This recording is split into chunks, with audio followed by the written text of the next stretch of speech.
quand vous êtes à la tête d'une entreprise, vous êtes seul. Et cette solitude, à un moment donné, est-ce qu'on prend les bonnes décisions? Quel est le regard de l'autre? Être capable de juger le regard de l'autre, de juger au sens d'avoir une lecture du regard de l'autre par rapport à des décisions, par rapport à une ouverture d'esprit. Parce qu'on peut très vite s'enfermer dans ce rôle de dirigeant. Et je voulais surtout pas tomber dans ce piège-là. Et c'est pour ça que je me suis dit, c'est important de s'ouvrir. Je suis assez orienté développement personnel historiquement. J'avais déjà été coaché. Au moment où le programme est apparu, ça paraissait assez opportun pour moi. Alors au niveau du programme, moi je me suis retrouvé, j'étais le seul chef d'entreprise. Il y avait beaucoup de gens qui étaient autour du coaching.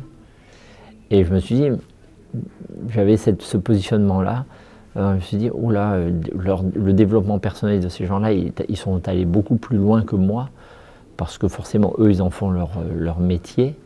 Et il y a des moments, j'ai été obligé de raccrocher les wagons ou de me faire expliquer un certain nombre de choses. Pour autant, je me suis rendu compte que c'est une complémentarité. Moi, je pouvais leur apporter quelque chose et eux m'apporter quelque chose. Et ça, c'était assez intéressant. Ça l'est toujours d'ailleurs, je parle au passé, mais ça l'est toujours. Très vite, peut-être une croyance limitante, mais et puis très vite, les choses se lèvent naturellement par l'animation de Nicolas et qui met les gens dans une situation très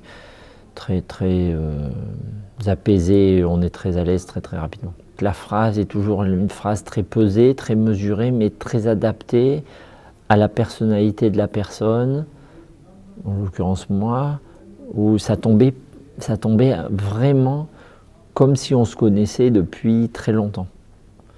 Et ça, c'est riche parce que du coup, ça permet, quand on est dans une dynamique de vouloir progresser et d'apprendre, eh bien de très vite de se remettre en cause ou très vite d'identifier points forts, points faibles ou opportunités d'amélioration ou qu'est-ce qui t'a amené à penser ça.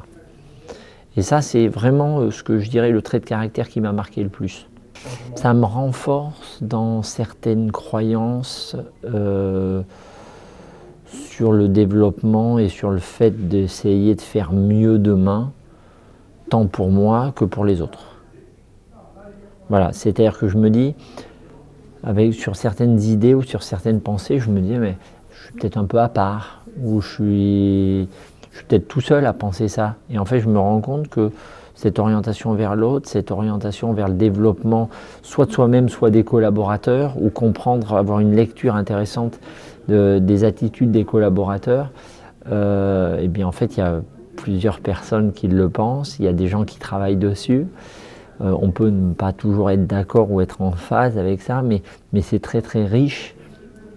Et je trouve que c'est intéressant de pouvoir retourner dans l'entreprise demain avec ce savoir ou cette orientation pour pouvoir faire le développement des collaborateurs et les accompagner dans leur développement individuel. C'est qu'à un moment donné, il faut être capable d'être prêt à se livrer. C'est-à-dire que ce qu'on se dit en tour de table, on se dit des choses impactantes pour nous, tant émotionnellement que de nos vies, que vie professionnelle ou vie personnelle. Et donc déjà, ça c'est un préambule, il faut être clair avec ça.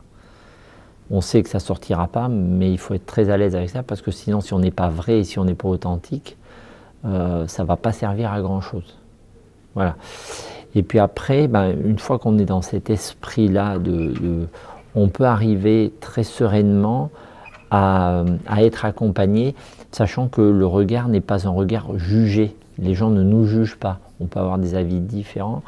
Et donc c'est cette construction du pourquoi on est comme ça, qu'est-ce qui nous amène à être comme ça, et cette orientation à la connaissance de soi qui, je dirais, est caractéristique du programme. C'est comment je suis capable de me définir, qu'est-ce qui me porte, qu'est-ce qui m'habite, et quelles choses m'incarnent pour pouvoir retranscrire demain. C'est un merci à Nicolas qui nous permet d'avoir ces moments-là, et je pense que ça se résume par ce mot-là.